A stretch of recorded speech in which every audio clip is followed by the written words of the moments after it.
lectures in that four-part was, one of the parts was on the great Indian male identity. Now the students have gone, but they were very interested in earlier sessions, asking everybody about gender and about women writers, why do they write about male protagonists, etc. Now in this great Indian male identity, what have you explored? The patriarchy of the Indian male, or have you glorified it? No, we actually hung out with a lot of patriarchal figures, whether in government or the average sort of in joint families. And being a male presenter, I tried to explore the family and professional circumstances and traditions that led them to their walks of life. And it was kind of a TV show that was very much in the tradition of Anthony Bourdain or Louis Theroux, where you hang out with them and they say ridiculous things, and you get them to say even more things that are more and more ridiculous. And you try and keep a straight face, or you kind of smirk, or you. But the point of the whole thing is to draw out who they are, what they believe, and not sometimes to challenge it in subtle ways, but in ways that they might not, yeah, exactly. Yeah. They might not catch. Yeah. But you're asking questions, isn't this kind of a little bit crazy? And they just go on and they say something more absurd. So. Do you remember something highly stupid that was said at that time? No, I remember some things that were really tragic. I remember one of the first women I interviewed, she was in Haryana and Haryana, UP, somewhere there. And there's a shortage of women because there's a lot of abortion of female fetuses. And so a lot of the men don't have rights. And so she was married off to somebody, but she was living in a joint family, and she was shared by 4 brothers who couldn't get married. And so stuff like that. And I remember, I guess one of the maybe funnier incidents would have been, there was an older divorcee, so I went with him to a matchmaker, and he was like, you're divorced, so you have to go for he categorized all the classes of women who are less desirable, so he presented them, and you have to go for one of these categories of women because you're less desirable. And so I hung out with him, and he was showing off his cooking skills. He's like, look at me, I'm such a great groom or a husband. I can cook, I can do this, I can, he was like presenting himself as attractive as if it was a matrimonial kind of promotional ad. Yeah. So I was hanging out with him, and then we went to, we hung out with some other men who, they took me to the pan shop where they get palang tod pan, where they, bed breaking pan, where they, stimulants, full of stimulants. And then they go to some hotel and then, call them prostitutes, that kind of thing. So what are their lives like? So even the ugly face of Indian patriarchy, basically, right? Yes, spaces that I can enter. There can't be any other face. I guess, yeah. So anyway, 3 books, as was mentioned, he's written. First is Stringer, A Reporter's Journey in the Congo. Then Bad News, A Last Journalist in a Dictatorship. And third is most recent, Breakup, A Marriage in Wartime. I'm going to focus a little bit on Bad News because that resonated the most with me. But before that, let's go with Breakup, A Marriage, because we're on this whole thing of patriarchy, marriage in wartime. How has that impacted? Because a lot of journalists, unless they are, who are married in the field and make their own choices in marriage, find it very difficult to cope because they're out, even if they're not in a war area, they're out all the time, they don't have anything which is regular in their lives, they cover conflict if they're good journalists, they're traveling. So it places strains on marriage. So tell us about yours. I mean, you've written it, so I'm not being personal, guys, it's all there in the book.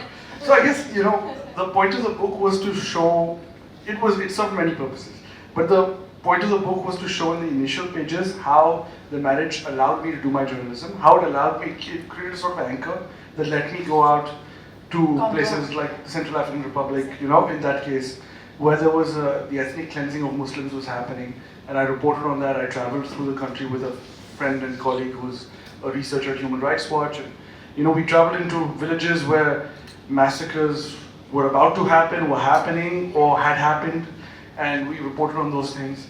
And unless war reporting is it's very frightening. So you constantly you're evaluating and assessing how far can you go, how close to the actual massacre or the killings.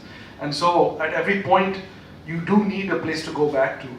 And that place, the ultimate place is home, right? And the marriage. And that sort of provides the sort of anchor for you as a reporter. like you said, a bunch of us reporters, humanitarian workers, we end up losing the marriage because it places a huge strain to constantly look back on that or lean on that.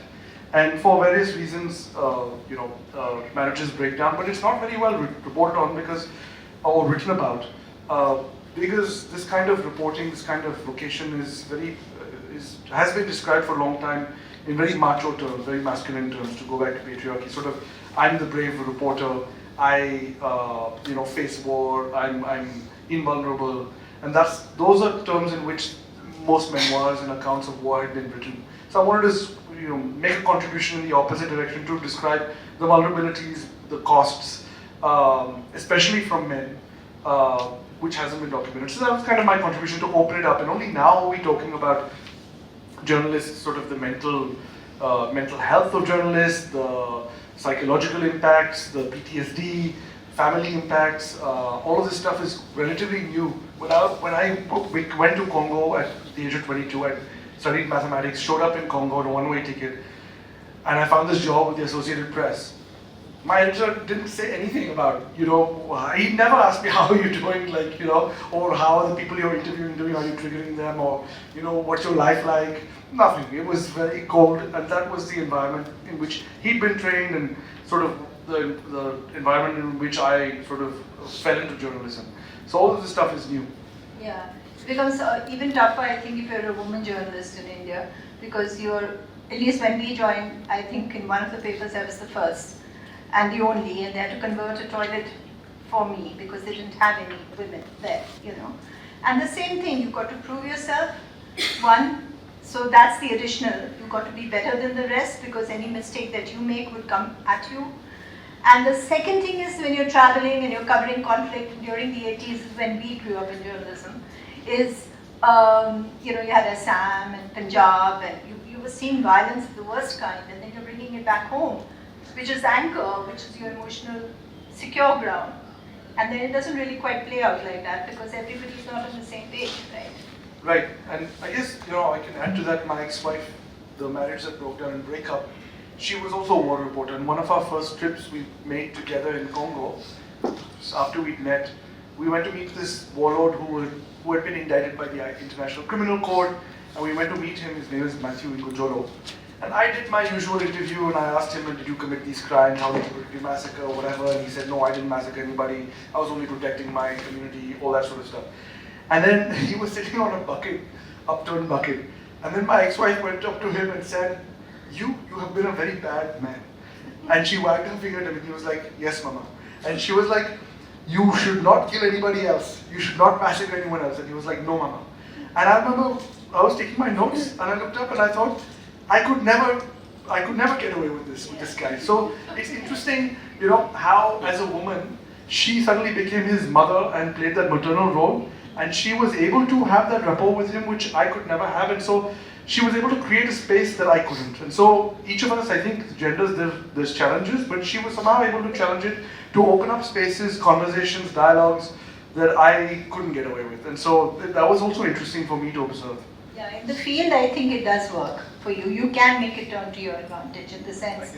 Yeah, because if you have security, at that time you didn't have women's security, right? So you could break the barriers and they reached out to you, don't touch me, I'm a woman.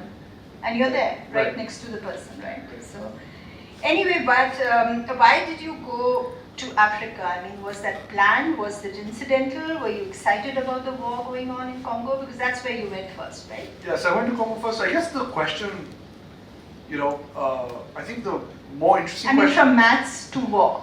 Yes, I went from maths to war. I can talk about that, but I guess for me the more interesting question, which has stayed with me for the last 20 years, is why not Congo and why not Africa? Congo specifically is a war where now 6 billion people have been killed directly or indirectly due to the conflict. It's the deadliest war of our times since World War II. And yet it doesn't make the front page on why not. And that's the question, I think, intuitively that drew me to Congo. And it's still true today. 1,000 people are being killed every day in that conflict. And still we don't see it. We see it buried in the middle of the newspaper, bottom of the page. But I guess what happened to me was I was studying mathematics, very beautiful, abstraction, beautiful mathematical forms. I loved it. but I felt it wasn't connected to the world. And one day at lunchtime, I was rushing to class and I opened the New York Times. Middle of the newspaper, bottom of the page, there was a little article saying 4 million people back then had been killed in the Congo War. And that kind of stayed with me. I wondered, why isn't this on the front page? I don't understand. And one thing led to the next. I bought a one-way ticket to Congo. The reason I went to Kinshasa at that point, I had a few places I could have gone to, but I was paying my final bill at university in the US. And the cashier was African. I asked her, where are you from? She said Zaire, which is the old name for Congo. And I said, oh, I might go to Zaire. And she said, oh, you stupid kids, you can't even sign a check. I could steal all your money. You're going to get robbed or raped or killed. You know, you're so stupid, don't go. And I asked her, can you help me? And she said, no. But she had a second job at a parking lot in the city. This is in New Haven. I went to Yale. I was studying at Yale. And she had a night job. By day, she worked as a cashier. By night, she worked at a parking lot attendant. So I would go every evening, hang out with her, buy her milkshakes, and we hung out. And after a couple of months or something, she said, I asked her again, can you help me? And she said, I'll give you my family's contact. You can stay with them. And so about half of the Stringer, my first book, is about my life with that Congolese family, her in-laws, and how, as a journalist, I was trying to figure out how to sell news. And I was writing the news. You know, we say journalists write the first draft of history. And in that family, the stories that were being told, were being handed down to their children, were very different. And so I was trying to make sense of why certain things make the news, why they don't make the news. Selfishly, because I wanted to survive, you know, earn my living. But also because, you know, I was trying to understand how is news structured? Why do so many of the stories that Congolese tell each other, whether it's about, you know, rapes or killings or whatever it is, you know, mythologies about their heroes, none of that makes the news in Congo. And you kind of realize, so coming back to your question, why Africa, why Congo, you kind of realize, and that's what I did my PhD in, the structure of international news is such that certain lives are more valuable than others, certain stories are told more than others. So you see Ukraine and Gaza on the front pages of newspapers now as wars, and Congo, which is still raging. I mean, it's flared up now. Rwanda has just invaded Congo. The last time this happened, 6 million people died, so it's a big deal. And yet it still doesn't make the front page. So, there are these structures implicit in international news. Those are the questions that drew me to Congo 20 years ago, and I think they're still relevant today. I think we need to, as reporters in the Global South, we need to build systems that challenge and change those things, but that'll happen over time. Well, we'll come to whether it will happen at all. I'm trying to make it happen. Yeah. But, you know, while you were talking, something came into my mind, so I'm going to ask you quickly. You were living the average Indian parent's dream by doing IIT, doing maths, electrical engineering, and then you became their nightmare. The average Indian nightmare, where you chuck everything and go into and cover a war as a stringer, which couldn't have fetched you much anyway. So how did your family react to that? So my mom's in the audience.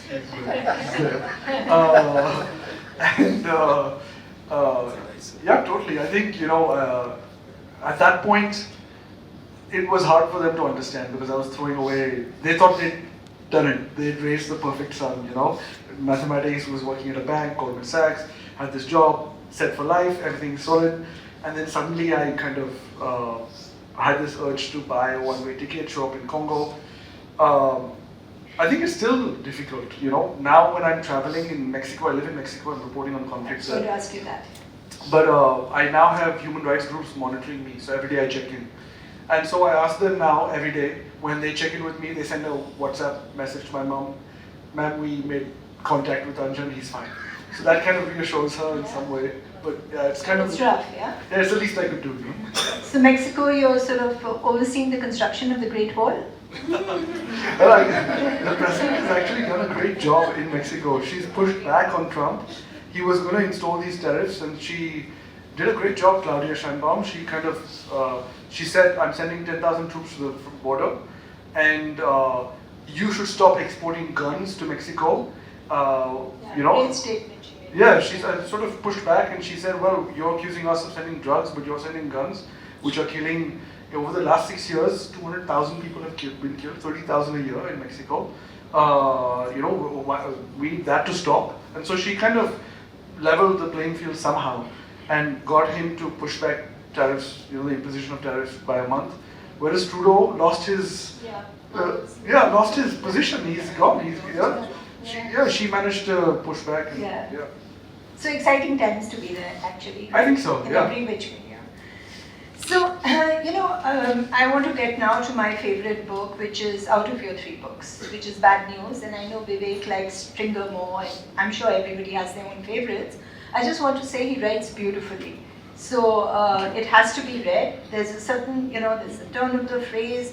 And you do something which I think is interesting. You take news and you present it in a very, what I would call a fictionalized style, which it is not fiction.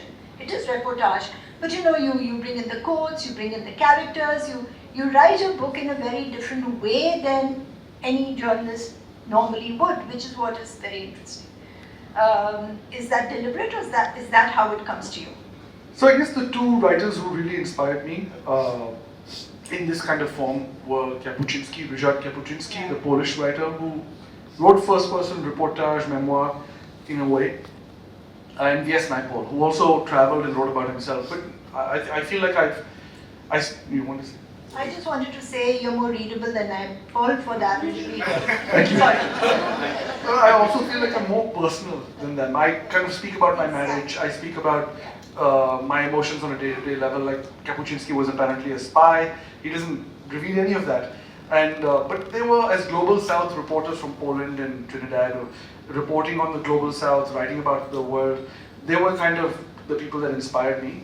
But also I had other reasons for writing about myself. I feel like I'm writing about, so if we take the world as it is, the Congo, despite all these millions of deaths, doesn't get any attention.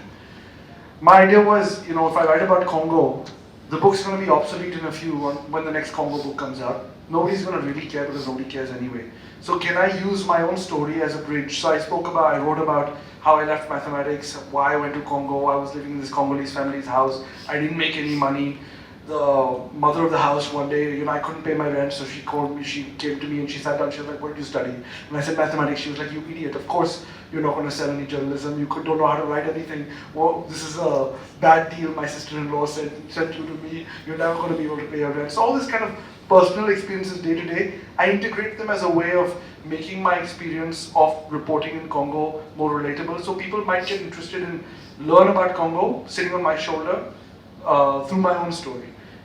Yeah, it's your own story, which a lot of people do anyway, and especially the writers also that you mentioned. But it's also like I did the classic journalist hack thing. I read the first chapter of each book, and then focused on Bad News and actually read it. But the first chapter of each book was very, I would have called it sensational had it not been so factual. You know what I mean? It was interesting. You projected it in a particular way. You took incidents out. And you push that. So I'm talking also of the fact that you're writing a story, you're writing a book without necessarily the journalistic structure. Completely, and I think that, so there's another angle to that. A lot of journalistic books that I read, even Kapuscinski or even Naipaul, they start off kind of from a position of authority. And I didn't want to do that. I wanted to start off from a position of ignorance on all my books. I want to take the reader with me and say, hey, there was always, in all these 3 countries, Congo, Rwanda, Central African Republic, there was a point at which I knew nothing, or almost nothing, but I got interested. So I usually start over there, and I present that to the reader and say, hey, look at what's happening, something sensational, this huge war in Congo, or something like that, or this ethnic cleansing, genocide in Central African Republic. I'm interested for these reasons. If you're interested, let's start at that point where I don't know anything, but we can learn together. And I guess the other reason for writing in this way, which I discovered much later, was that it's therapeutic. So a lot of these reporting on these places is very emotionally draining. It's people end up with PTSD and all that sort of stuff. And I've realized that writing about myself, seeing myself as this character, oh, this guy Anjan went and did this happened to him, this person threatened him, this person he ran in the night trying to get his phone back. All these kinds of experiences, to see myself as a character and to just feel the emotions with some distance, helps me process them and helps me continue this kind of work. It's like a catharsis also. Right? Yes, exactly. So a lot of journalists stop doing this kind of work because it's so heavy. Yeah. But I've been able to continue. But if you write it, you feel much, you can carry it on. Bad News is about Rwanda. It's about, I think you were there Sure, a few 5 years. You were there for 5 years, but what was the period you were there? 2009 to 2014. Yeah, so this is considerably after the genocide, where 800,000 people, as you said, were killed between April and July in 1994, right? Yes. And you went so many years later, and yet that whole stay of yours, you were reliving that genocide. The people there were, in a sense, reliving it. You painted these journalists, you've spoken about these journalists who were all characters and who all sort of made your story really far more exciting in that sense. You've written about everybody, and there's fear, there is intimidation, there's journalists getting killed, shot dead, there's journalists being imprisoned and taken away. I mean, that whole oppressive feeling comes out through your book. Did you feel that a lot? It's like, for me, when I was writing it, it felt to me like 1984, George Orwell's, but non-fiction, lived as I experienced it. Because I was feeling the imposition of repression of a dictatorship and the destruction of the free press. So the story was that I showed up in Rwanda, I was writing my Congo book, and I taught a class of about 12 Rwandan journalists. And for me, it was a job. I would earn some money and I could write my Congo book. But as I was teaching them, it was a very special class. And as I was teaching them, one of my colleagues was shot dead on the day he criticized the Rwandan president. Other journalists were imprisoned and tortured in prison. Other students that I was teaching, colleagues. Others fled the country fearing for their lives because they've been threatened. And so the book, Bad News, is telling their stories and my story with them, and how I followed them. An incredibly brave journalist. I, as a foreigner, I could leave Rwanda, and I knew that they would at most cancel my visa, and I would have to leave. But these journalists, being Rwandan, their families were there, their land, their property, their bank accounts, their children, their jobs. All of this was at risk, and yet they still continued journalism. And I was 26 at the time. And for me, I basically learned what it means to be a journalist, what that journalism means to hold power accountable. And that's what these journalists were doing, these Rwandan journalists. And by following them, this privileged position that I had, they allowed me to follow them, front row seat, like travel with them. I understood and learned far more than from my Pulitzer Prize winning colleagues or any of that, any of those mentors. I learned from these reporters, Rwandan reporters, what journalism looks like and what it feels like on the ground, the fear, the repression, the courage. Yes, I hid one of these journalists in my home because he'd been threatened. My home was next to the presidential office, so I was living in this house with one of the doors was bulletproof, so I put him in that room and I closed the bulletproof door, and we were hoping that the police wouldn't come and track him there, and helped him kind of get a bus, get out of the country, helped him get asylum eventually, but he went mad. And that was kind of one of the stories. I thought it was the most compelling of all the journalists. Like, there were journalists who'd been killed, who'd been imprisoned, tortured, all of that you hear about everywhere. But this journalist, he was one of the brightest, most intelligent journalists that I had met. He was a philosopher. He was writing about Hegel, and in his reports, he was a really bright thinker. And they didn't need to kill him. They didn't need to imprison him, torture him.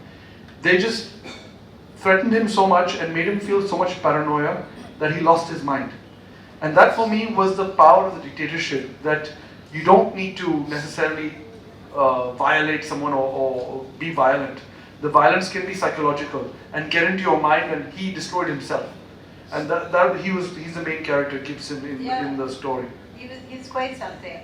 And then it also shows the kind of pressure that you went under, because there's a little chapter or a portion in your writing where you talk about how you feel there are people around and somebody's looking at you through the door, and then you're locking up the bullets, whatever those doors are. Yes, actually, so there's a sense, I needed to bring it home again. I bring it home. And you did. Yes, I kind of absorb all this pressure, this fear. It does sort of have an impact on me. So there's a scene towards the end of the book where, I think, somebody, not to give away the story, but there's a spy, a journalist who is a spy, but this Rwandan journalist befriends me, and the moment I realize he's a spy, I think he's coming to get me, and I have a horrible night, and then I realize it was just birds on my roof, and so it's a very symbolic scene. No, it's something one can identify with, you know, because when you're covering violence and you're in the thick of violence, like actually Sikh violence in Delhi or in Assam, it's the first time I remember when, before Nelly, there were many Nellies, you know, everybody knows about Nelly, but it was violence.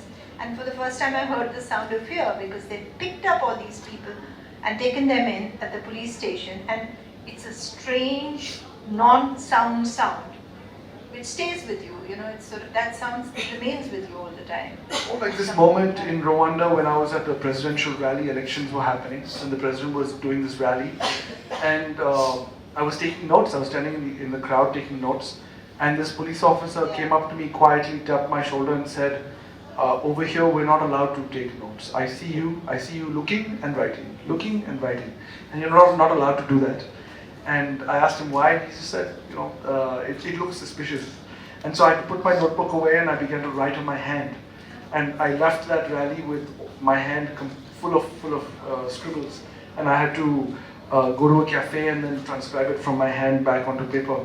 But moments like that stay with you. This quiet. I had to write on my hand and see if he was looking at me or who's looking at me. And so you feel the oppression is kind of. Because I think they pointed out that it's not necessarily him. He said the others also were not in uniform looking at you. Exactly. Right? And so I held my hand in a fist to hide the writing.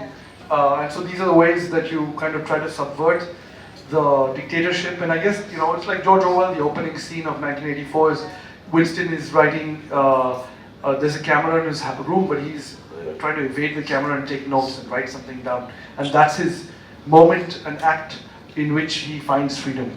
And so there are a lot of parallels. So having lived there, seen this environment and seen what is happening to journalists in this oppressive environment, I'm going to bring it to fast forward it. And there are, you know, pockets all over this world. We don't have to go into specifics, but the fact that the journalists are feeling intimidated. You have a new president, say, coming in, and he feels free to threaten any journalist who asks an awkward question. In the US? In the US. And intimidation generally. And you hear of journalists getting shot, arrested, it's becoming more and more common. Fear of violence, you know, people feeling that fear, the masses feeling that fear.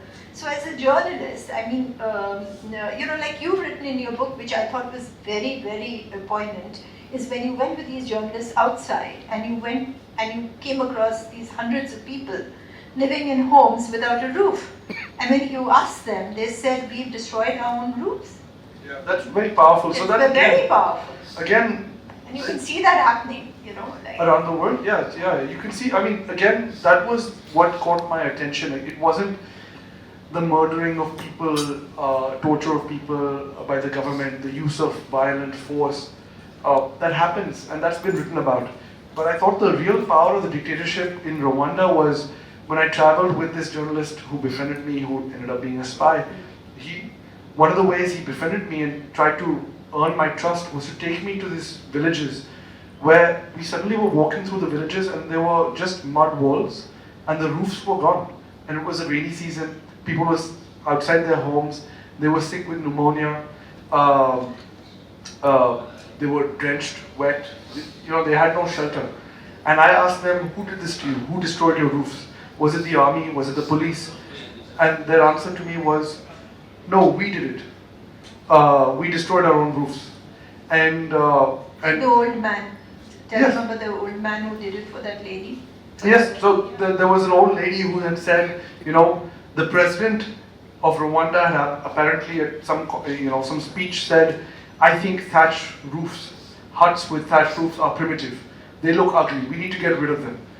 And so the local authority had heard the president and had taken his words to heart and sort of gone into this village and said, everybody, we need the roofs gone. And there was this old woman who was too old to destroy her own roof. So she asked her neighbor to destroy it for her.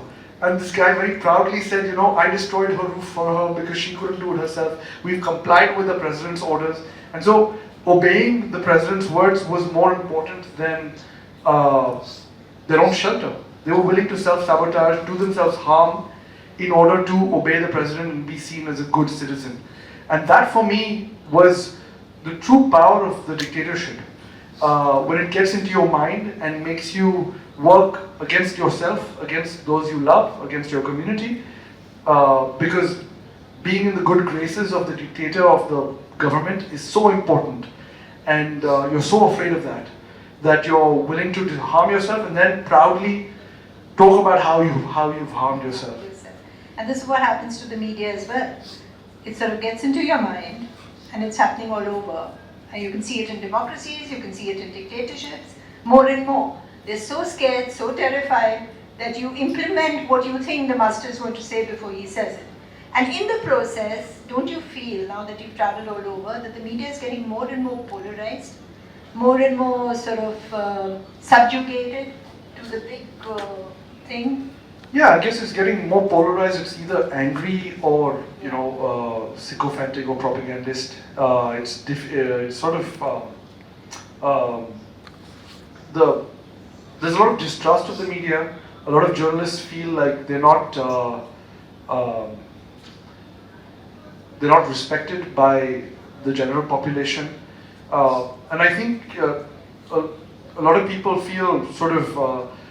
They're getting more reliable, they're more prone to living in their bubbles, they feel like they're getting more reliable information off of social media.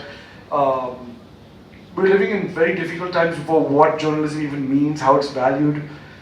I think, I'm living now in Mexico, which is the deadliest country in the world for journalists, besides Gaza, over the last year, but regularly Mexico is the deadliest country. Every time these local journalists in Mexico, Mexican journalists report on issues that threaten power, they're taken out. They're just shot dead, and now there's not even protests or on the street. There's not even any mourning. It's just another journalist has been killed.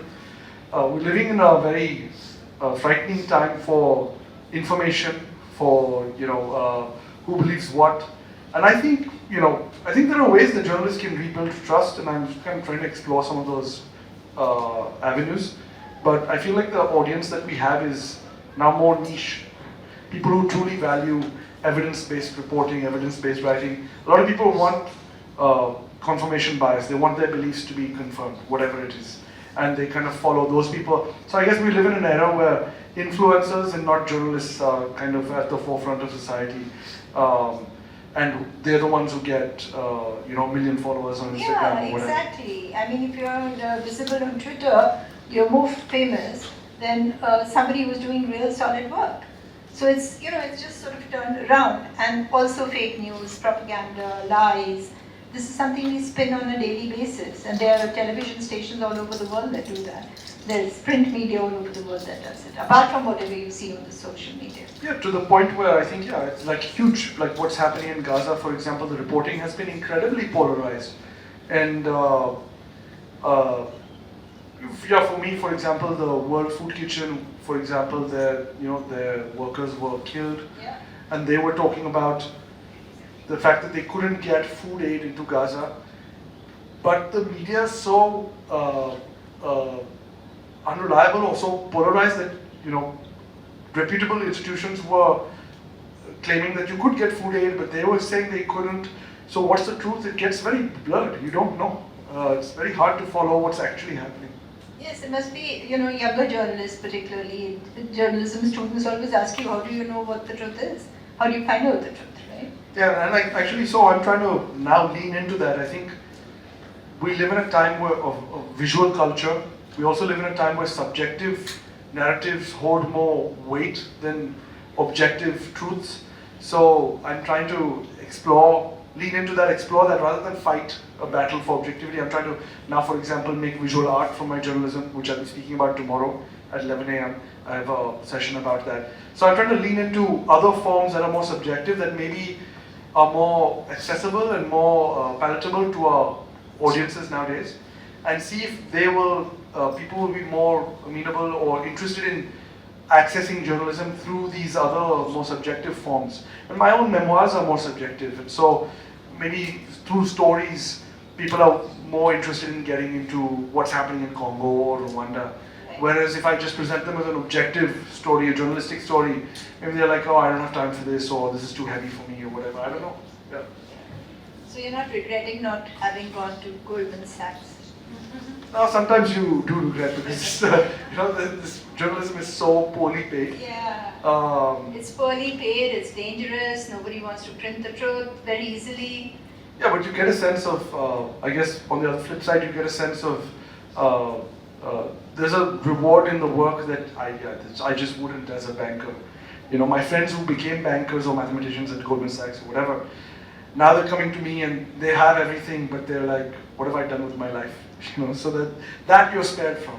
But there are other problems. I think there's a big flip side, like you said. It's a great side to journalism. I mean, even if it's alternative, even if it's a little space, even if it's a book you've written, a TV series you've done, there is that challenge and there is that space in journalism still. Yeah, you feel like you're contributing, you're serving society, you're a public servant in an independent way. Those questions I don't have. So I feel like I've given something to society over the last 20 years. I feel that, and I think it's important. Yeah. And as a banker, I think, those questions, I think, I meet a lot of banker friends who are now seeking to switch careers, midlife crisis or whatever you want to call it, and they're looking to find ways to serve society. That's kind of, we all seek that in the end, A lot of people have approached me and sort of, they're 50, 60, whatever, they've lived their lives and now they're asking themselves questions about legacy. And those kinds of questions in journalism you don't have. Not at all, yeah. So what really interested me was something you said about the writing part, right? Which is that instead of like a Naipaul or where you begin from a position of authority or knowledge, I thought. And you said that you preferred that position of ignorance to begin with. Now, that sounded to me like an academic, because I think an academic typically would want to begin from a position of ignorance, because it's completely the wrong thing to do, and this is research methodology 101 to whatever, where you cannot begin from a position of knowledge. You have to begin by asking the questions, and which basically means ignorance. In the end of the book, you basically say, well, now I have proved my position, now I'm in a position of authority, of knowledge. So, have you been aware that, this is pretty much academic writing, even though it is via storytelling or the format, the starting point? Very much so. I think even in a maybe less conscious way, a lot of the works I read early on, a lot of the methodologies were, I guess, the anthropologists. They were a lot of my friends. I remember learning a lot from anthropologists. I was reading Levi Strauss and sort of whatever the canonical works of all the academic fields. I would say anthropology, but it was very counter to journalism, because in journalism the first paragraph is the lead. You need to tell the reader why they should read the rest of the piece. This is what you're presenting. In many books, editors kind of will push you to tell the reader why this book matters, why this book is relevant, and those kinds of questions are very present in publishing, in trade publishing, in mass market publishing. But I really wanted, I felt like what was more engaging was the fact that, the curiosities. What is it about this place and this journey? What is the thread that we're going to follow? And I think that was interesting to me. And I'm trying to think of PhD theses that I read. I guess in the introduction, many academics do kind of begin with what drew them to this question and why they did their field work. So maybe, yes, I guess I haven't commented on this in any defined way. I actually haven't, but I guess I've been aware, but I just haven't seen. Maybe if I wrote for an academic journal, I might draw this out more. Don't ever do that. Nobody will read it. As a journalist, on the field, he's far more qualified than we are. But when you become a field reporter, the first thing that you're taught as part of your, general training is that you empty your mind when you go into a situation. So you really go in ignorance so that all the information you can get and you come back and when you write it, you can write it as dispassionately and as independently and honestly as you can. Whereas if you go in with a preconceived idea about anything, then you bring that prejudice in. And that's something I think we were trained to the extent that I find myself doing that even now, like coming here empty. Well, good journalists are trained in that way, because then you have parachute journalists who read everything, go in with this idea, this is a story, I'm there to report. They don't read, they're given handouts. Yeah, exactly, yeah. Yeah, and then they go in and they get the story that they knew they wanted to get. So they're not open in their minds to the story that emerges, with the story that they're living through. So, and that's a huge problem in foreign correspondence now. Yes, hugely. Will AI affect news reporting? Yeah, of course. I think journalists are going to. I think what's valuable about journalists and what's going to be valued are finding the stories, finding the sources. I think synthesizing the story is going to be done by AI, and I think pulling together, synthesizing all the information that's out there, all the narratives that are out there, it's going to become commodified, and I think. This is what I'm trying to do with some colleagues, is build a news platform that maybe places greater emphasis on the journalists who have that nose for journalism and will go and seek out and find that story where it is and reward that rather than reward the writing of the story, the codifying of the interviews. I think all of that's going to be commodified and it's going to become less valuable. It's going to journalism. I don't know. I do think bringing journalism to other forms which are more subjective, the more we're able to do that, the more valuable and valued and relevant we're going to be. The more objective and factual we are, I think that's a losing game. Information is almost worthless now. So how inspiring do you find India today to be, to report from here alongside or instead of Mexico or Africa? So I guess over the last 20 years, I've been a journalist exactly 20 years now. From Congo, Central African Republic, Rwanda, I went to Cambodia for 5 years. Now I've been in Mexico for 4 years. So I've kind of gone across the global south. I think I've avoided India because it's a bit too close to home. I somehow feel more at ease as an outsider.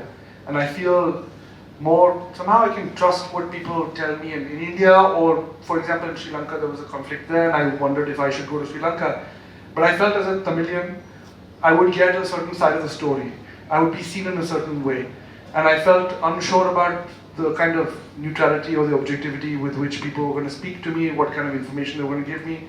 So I chose not to do that. I chose to go into places where I feel I'm an outsider and I can play that card.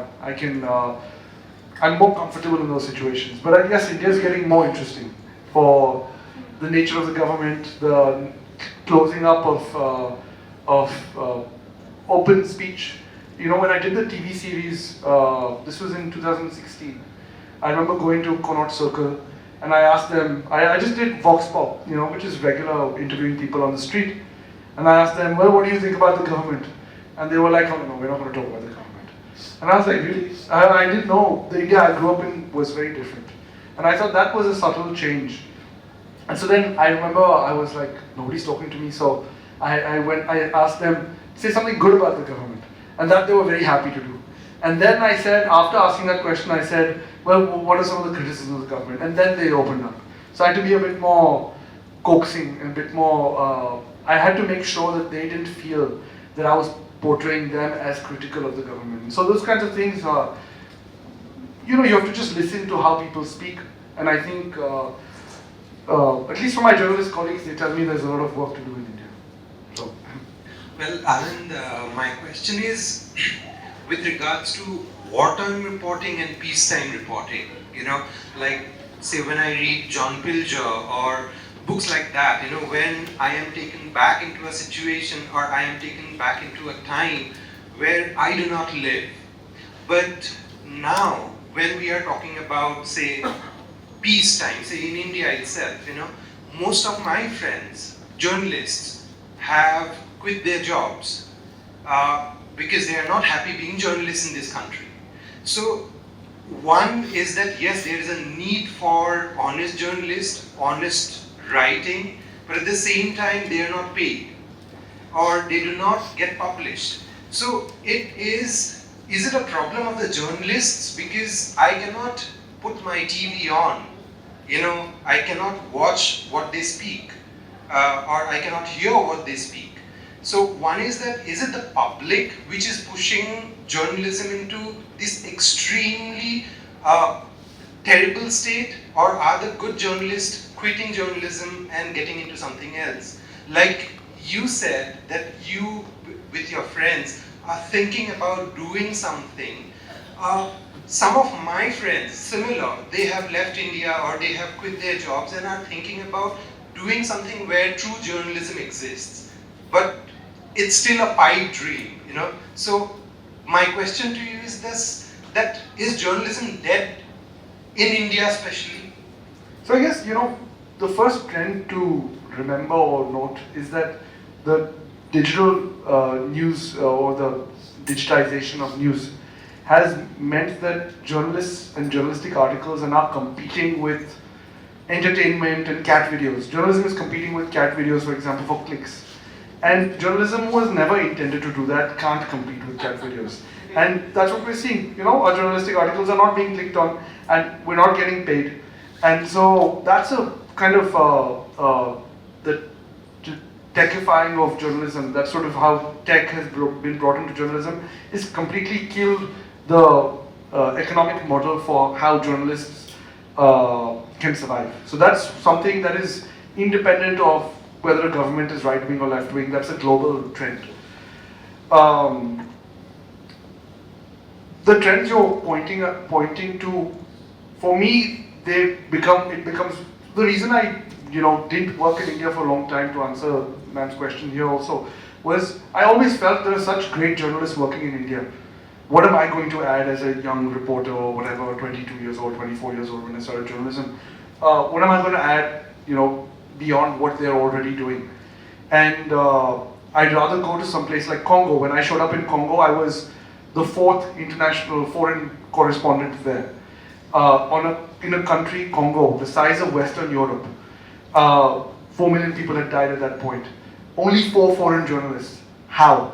That for me was a bigger question, and I felt like rather than make some marginal contribution in India, I could make a serious contribution to reporting on this global conflict in Congo. So that's kind of the calculus that I made.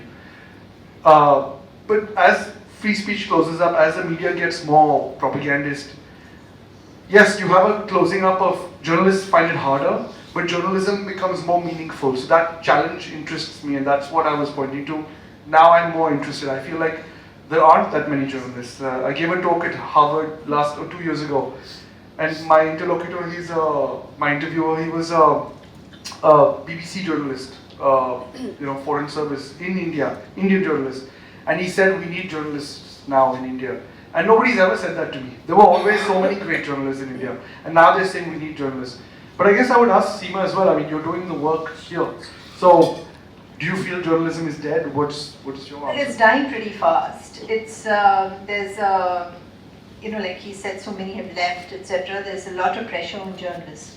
I'm basically a print media journalist, and I really love to write, and I had to opt for digital because I thought there's some space there, and there's some rules and regulations because of which you could manage with digital. But I was telling you, we had a case slapped on us of 7,200 crores. We had 1 lakh in the bank, but 7,200 crores from Ambani right at the beginning when we came out. On some story, Anil Ambani had a problem, which means you have to get the lawyers, you have to go, you have to get, so there's the harassment. We have currently cases against us on Manipur. So, there's constant intimidation all over the world. I think it's increasing. People don't like the messenger anymore. Big corporations have started owning the papers. You can see Musk in the White House, money has started controlling it. And like what you said, an alternative economic model was so important. We had some of it in India, like the wage board, and we had cooperatives. That's all gone out of the window. Everything is controlled by the corporation. Big business goes with the politician and with the power in place, whatever the power is. All governments and big corporations now have this nexus. So where does the journalist come? They don't want the truth. They don't want you reporting the truth. Right, and I guess I would add to that, last year I gave a talk at TED. I gave a talk on their main stage. So these are the kinds of forums that I now seek out, not necessarily journalistic forums, but storytelling forums. So I gave a talk about my Mexico reporting, about this environmental war reporting. And a couple of philanthropists approached me and asked me, how can we recognize that the kind of journalism you're doing is dying out across the world? And can you help us create a foundation to support journalists, freelance journalists, independent journalists around the world? And so I'm now trying to build a system, create a structure, because it's a huge need. Your point, what your friends are telling you, they're not alone. It's happening around the world, and we need new structures, new foundations, new economic models, philanthropic, corporate, for-profit, to sustain us, because as Seema said, you need lawyers, you're being attacked by corporations with armies of lawyers, you're being attacked by organized crime with weapons and gundas or whatever, you're being attacked by governments, dictators, with the whole security force, police, armies, whatever, against you.